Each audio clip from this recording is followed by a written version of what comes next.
¿Qué relatos de un familiar o amigo te han dejado perturbado? La traviesa y misteriosa invocación de mis vecinos.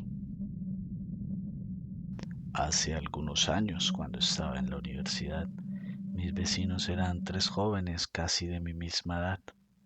Con el tiempo nos hicimos muy buenos amigos. Un día la hermana de uno de ellos decidió jugar la tabla Ouija junto con sus amigas. Según me contaron, se habían contactado con un niño, al que llamaremos Andrés. El niño les relató su historia. Cuando le preguntaron por qué estaba allí, respondió que iba camino al cielo, pero que sintió cómo lo llamaban y le pareció mejor regresar y quedarse con ellas. Durante mucho tiempo intentaron convencerlo de que éste siguiera su camino, pero Andrés siempre se negaba. Decía que otro día podría ser, pero se sentía cómodo en ese lugar. Al principio se escuchaban muchas historias de mis tres amigos relacionadas con Andrés, pero como nadie ajeno al apartamento había visto ni escuchado nada, la verdad es que preferí no creerles demasiado. Cada vez que alguien llegaba de visita, ellos le pedían a Andrés que no los asustara, que cuando la visita se fuera podían jugar todos juntos. Era casi como un ritual porque siempre que llegaba alguien nuevo, lo repetían. Un día estábamos los tres amigos y yo en la sala, conversando alrededor de las 4 o 5 de la tarde, cuando de repente, por el pasillo, comenzó a rodar una pelota muy lentamente, hasta detenerse casi en los pies de uno de ellos. Yo lo vi, pero intenté no darle mucha importancia, decidí ignorarlo, como si no hubiera ocurrido, pensando que quizás había sido el viento o alguien, algo más. Mi amigo recogió la pelota, sonrió y la devolvió por el pasillo de una manera sutil, casi como para que no me diera cuenta. Unos 10 o 15 minutos después la pelota volvió a rodar hasta sus pies desde el mismo lugar y casi a la misma velocidad.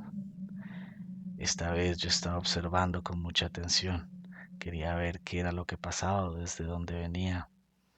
Y claramente algo había empujado la pelota por segunda vez. Mi amigo la tomó y yo le pedí que por favor no la lanzara nuevamente.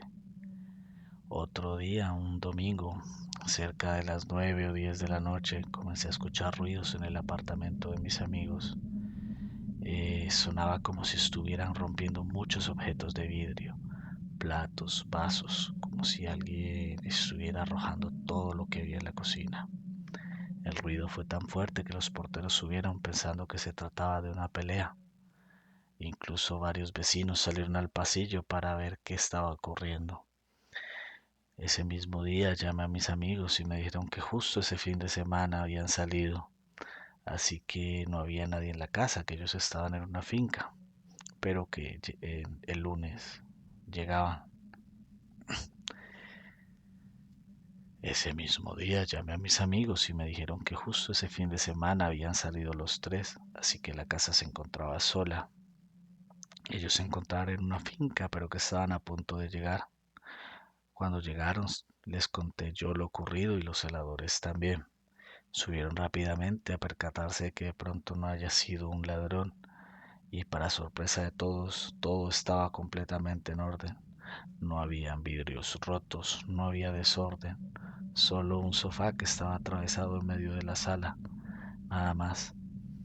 Intentaron durante mucho tiempo liberar a Andrés, pero según lo que me contaron, nunca lo lograron. Finalmente tuvieron que mudarse del apartamento y nunca volvimos a saber nada de aquel niño, podríamos decir juguetón, que los acompañó durante casi toda la universidad. Mi primer ritual de sanación. En muchas regiones rurales de Colombia existen tradiciones muy antiguas relacionadas con rezos y palabras rituales. Se dice que algunos sirven para detener hemorragias, aliviar dolores o incluso contrarrestar el veneno. Yo nunca he sido una persona especialmente devota y tampoco suelo creer todo lo que escucho, así que siempre tuve dudas sobre la efectividad real de estos rezos. Para mí eran supersticiones más que nada, parte del folclore o tal vez sabiduría popular. Sin embargo, hubo un día que me hizo cuestionar esta postura. Estábamos en una zona montañosa rodeados de vegetación espesa y caminos de tierra. El aire era húmedo y el silencio del lugar solo se interrumpía por el sonido de los insectos y el viento entre los árboles.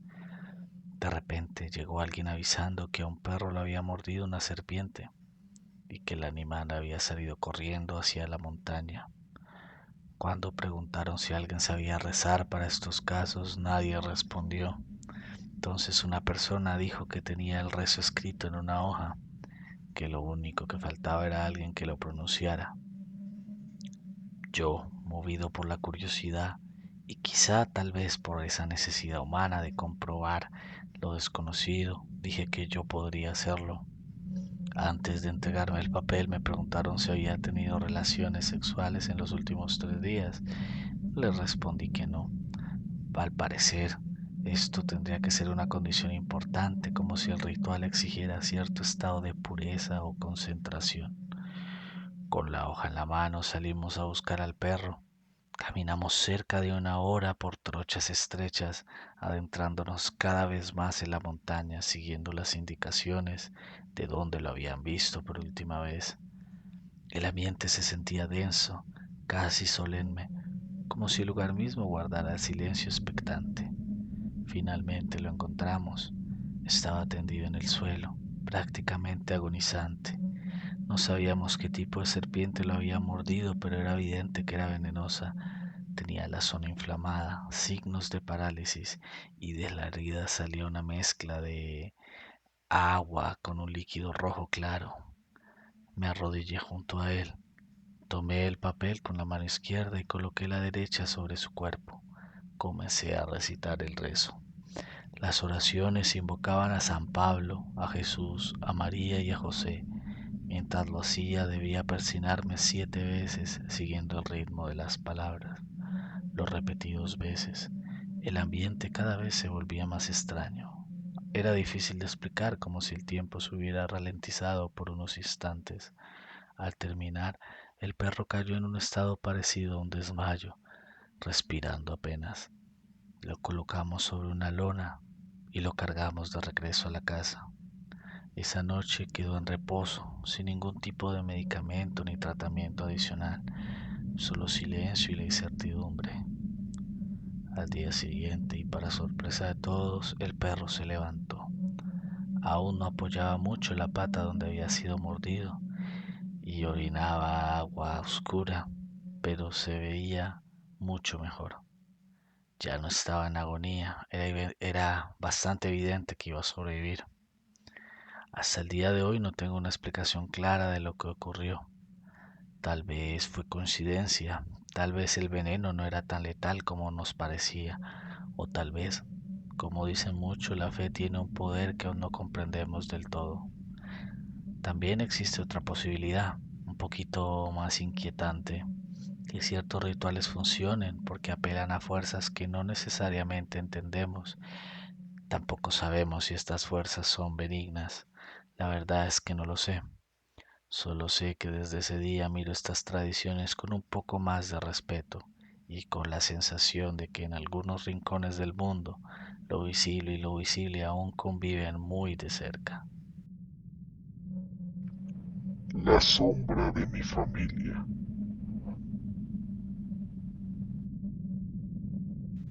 Esto me ocurre desde que tengo memoria, desde que tenía quizás 5 años, pero la verdad es que, según mi madre, la historia empezó incluso antes de que yo pudiera entenderla. Ella solía decirme que cuando yo era niña también se despertaba en mitad de la noche, sin motivo, con la sensación de que alguien la observaba desde la oscuridad. Nunca lo contó con miedo, o al menos yo no lo percibía así. Lo contaba con una extraña naturalidad, como si fuera algo que simplemente le había tocado vivir. Cuando yo empecé a experimentar lo mismo, la verdad es que no les sorprendió. Durante años mis noches siguieron un patrón casi exacto. Sin importar qué tan cansado estuviera, siempre me despertaba al menos 3 veces. No era un despertador brusco ni producto de un ruido claro. Era más bien como si algo me llamara desde el silencio. Y casi siempre al abrir los ojos la veía, una sombra en la puerta. No tenía forma definida, pero tampoco era solo oscuridad. Era como una presencia más densa que la noche, detenida allí, observándome. A veces permanecía inmóvil, otras veces parecía deslizarse hacia adentro de la habitación y quedarse junto al armario, quieta, como si esperara. Nunca sentí que fuera hostil, pero tampoco era una sensación tranquila. Era más bien una mezcla de inquietud y familiaridad, algo difícil de explicar. También pasaban otras cosas. Muchas noches escuchaba la televisión encendida en la sala, voces lejanas, el murmullo de un programa e incluso el parpadeo de la luz filtrándose por el pasillo. Pero cuando me levantaba para mirar todo desaparecía, silencio total, oscuridad absoluta. Otras veces oía a mi hermano llamarme por mi nombre, con claridad suficiente como para responder, pero al ir a su cuarto él seguía profundamente dormido. Mi madre decía que cuando era niña escuchaba pasos en la casa cuando todos dormían. Siempre lo contaba como si esa experiencia fuera parte de un mismo hilo invisible que de alguna manera había llegado hasta mí. Hubo 2 noches que nunca he podido olvidar. En ambas, la sombra no se quedó en la puerta, entró, cruzó la habitación con una lentitud imposible de medir y se sentó en la cama de mi hermano mirándome en silencio. No hacía nada más, solo permanecía allí, inmóvil, hasta que el sueño volvía a vencerme. No sé cuánto tiempo pasaba. En ese estado los minutos parecían no existir, pero la experiencia más pero la experiencia más intensa ocurrió una noche. Esta fue distinta a todas. Me desperté y noté que algo no estaba bien. Todo el cuarto tenía un tono amarillento, como si la luz estuviera filtrada por una neblina extraña. Entonces empezaron las voces. No eran palabras claras, sino susurros, superpuestos, muchos al mismo tiempo. Hablaban, intentaban decir algo, pero yo no lograba entender. El sonido aumentaba poco a poco, volviéndose más fuerte, más cercano, hasta sentirme como si se inundara mi corazón, como una presión dentro de mi cabeza. El miedo fue tan intenso que tuve que ir a dormir con mi hermano mayor. Antes de cerrar los ojos, miré hacia la puerta y vi 3 sombras. No se movían, solo estaban allí. Después de eso, solo me dormí. Lo extraño es que en algún momento, que no sé precisar, todo desapareció. No hubo una última noche ni un final claro, simplemente un día me di cuenta de que podía dormir de corrido, sin despertarme, sin sombras, sin voces, sin luces que se apagaran cuando intentaba alcanzarlas. Mi madre dice que a ella le ocurrió algo parecido al crecer, como si esas experiencias pertenecieran solo a una etapa de la vida. Con los años he pensado mucho en lo que pasó. A veces creo que fue producto de la imaginación infantil, de ese territorio difuso entre el sueño y la vigilia. Otras veces me pregunto si de alguna manera estaba persiguiendo algo, algo que después de un tiempo dejé de notar, como si la mente aprendió a cerrar una puerta. Mi madre siempre tuvo una teoría distinta. Decía que hay personas más sensibles a ciertos planos de la realidad, especialmente cuando son los niños, y que con el tiempo esa sensibilidad se apaga como un sentido que deja de usarse. No sé cuál es la explicación correcta, solo sé que durante muchos años cada noche parecía tener una presencia esperándome en la puerta y aunque hoy duermo profundamente, A veces me pregunto si aquellas sombras eran solo un reflejo de mi mente o si estaban allí por alguna razón que nunca llegué a entender.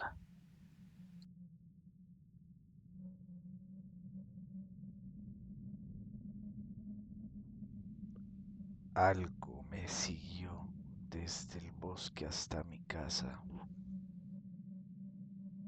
Esto me ocurrió en la universidad. Una noche no podía dormir. Tenía una sensación extraña de inquietud, como si mi mente estuviera demasiado activa. Para despejarme decidí salir a caminar por la vía verde que queda cerca de mi casa. Este sendero atraviesa una zona boscosa.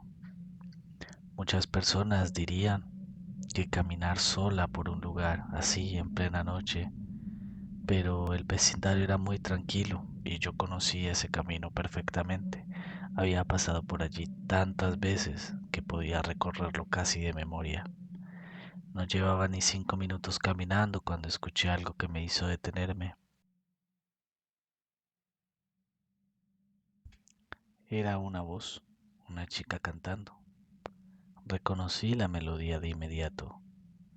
La canción sonaba clara, como si estuviera a pocos metros, aunque el bosque estaba completamente oscuro. Miré a mi alrededor intentando ubicar que tal vez estaba delante del sendero, así que para no asustarla, tal vez si me acercaba de repente, dije en voz alta, tienes una muy bonita voz. No hubo respuesta. La canción solo continuó exactamente igual, sin pausas, sin cambios en el tono. Me pareció extraño, pero seguí caminando. Pasaron unos segundos y noté algo inquietante. La voz no se alejaba. Era como si estuviera siempre a la misma distancia. Entonces me surgió la duda, ¿será que estamos caminando en la misma dirección o me está siguiendo? Decidí comprobarlo. Giré bruscamente por el camino del sendero y la voz siguió. Volví a girar, esta vez más rápido. La voz también. En ese momento ya no tenía dudas. Alguien se estaba moviendo conmigo. Intenté localizar el origen exacto del sonido, pero me era imposible. A veces parecía estar adelante, otras veces detrás, y en ocasiones puedo jurar que se escuchaba incluso al lado mío. Era como si la persona estuviera cambiando la intensidad de su voz a propósito para que no pudiera ubicarla. Ahí fue cuando me empezó un miedo. Ahí fue cuando vi que tal vez estaba muy lejos de mi casa. Sin pensarlo más me di la vuelta y comencé a correr. Corrí hacia mi casa. En esos momentos estaba en un tramo pavimentado del sendero, así que me sentí con la confianza como para dejar cualquier cosa atrás. Corrí sin mirar.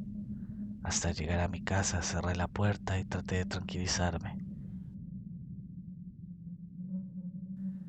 Me quité los zapatos, encendí el televisor y me senté en el sofá intentando convencerme de que todo había sido una sola coincidencia extraña. Pasaron tal vez 10 minutos. Entonces lo escuché otra vez. La misma voz, la misma canción, pero esta vez no venía de la televisión. Me quedé inmóvil, paralizada del miedo. Era imposible, yo ya estaba en la casa. Salí corriendo hacia el exterior descalza, mirando desesperadamente a mi alrededor, a ver si encontraba algo, a ver si podía ver de dónde venía el sonido. Claro, lo entendí. La voz venía de arriba, del techo del garaje. Al lado del garaje había una escalera que yo misma había dejado allí hacía un tiempo para subir el techo a escondidas. Ese era el único acceso fácil. La otra opción era saltar desde arriba, algo que casi nadie haría sin lastimarse y sin hacer ruido. Subí por las escaleras lo más rápido que pude. Justo cuando asomé la cabeza por el borde del techo vi una figura con una sudadera roja. Esta desaparecía por el lado que daba al patio trasero. Había saltado.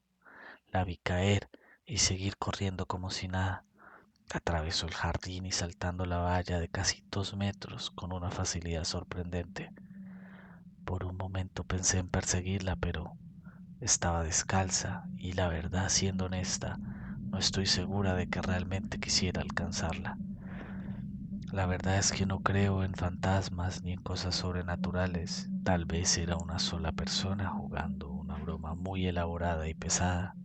Tal vez alguien conocía mejor el lugar, pero incluso al día de hoy, cuando me acuerdo, sigo sintiendo el mismo escalofrío, porque hay algo en esa noche, en esa voz cantando en la oscuridad, que todavía no logro explicar. Algo maligno me observó en la iglesia. Esta historia me la contó mi abuela unos meses antes de morir. Niña, como sabes, en la familia tenemos la costumbre de mandar a hacer una misa cada año por nuestros seres queridos que ya no se encuentran. Ese día llegamos un poco tarde, en esos momentos en los que no se quiere interrumpir. Nos sentamos en las bancas de atrás con respeto, escuchando al sacerdote y dejando que el ambiente tranquilo de la ceremonia nos envolviera. La iglesia estaba en calma, con ese olor a venas y madera antigua, ese silencio que lo abraza a uno, pero de repente sentí algo muy extraño. Fue una sensación muy clara, como cuando sabes que alguien te está mirando fijamente. Al principio pensé que sería alguna persona volteando a ver quién había llegado tarde, algo normal, pero algo dentro de mí me dijo que mirara, y cuando volteé la vi. Era una figura, una imagen religiosa. Creo que era San Judas de Tadeo, porque estaba colocada con las demás esculturas, todas con una expresión solemne, pero tuve la impresión, y te lo digo con sinceridad, de que me había mirado, no como esas estatuas inmóviles, sino como un vistazo rápido, apenas un instante, como si sus ojos sí se hubieran movido. Sentí un escalofrío que me recorrió la espalda. Me incliné hacia tu bisabuela y le susurré lo que había visto. Ella me tomó de la mano y me dijo con voz tranquila: no te preocupes, a veces la mente nos juega malas pasadas en la iglesia. Yo quería creerle, la verdad que sí, pero al rato volví a mirar con más atención y sentí algo que no pude explicar bien. No era la sensación de estar frente a algo sagrado y sereno, era diferente, pesado, y entonces me di cuenta de algo que me dejó helada.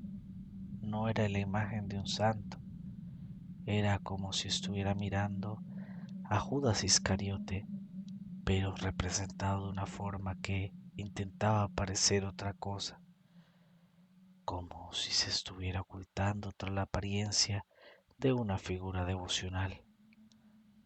La verdad es que no sé cómo describirlo mejor, mi niña, pero sentí una energía oscura, una presencia que no encajaba con la paz del lugar. Parece que él quisiera que yo supiera que estaba ahí, que nos estaba observando. No pasó nada más, la misa continuó, las personas rezaron, el sacerdote terminó la ceremonia y todos salimos con normalidad, pero yo ya no me sentía igual. Desde ese día, cada vez que entro a una iglesia y veo imágenes religiosas, las miro con más atención, con respeto, pero también con esa pequeña inquietud que queda cuando uno siente algo que no puede explicar. Tal vez fue solo mi imaginación, tal vez la luz, el cansancio, la emoción del momento, o tal vez, como dicen, hay cosas que a veces se asoman solo por un instante para recordarnos que no todo lo que vemos es exactamente lo que parece. Gracias por ver el video. Ahora quisiera saber qué historia tienes guardada que nunca le has contado a nadie. Déjala abajo. El canal crece con tus historias y la tuya puede ser la siguiente.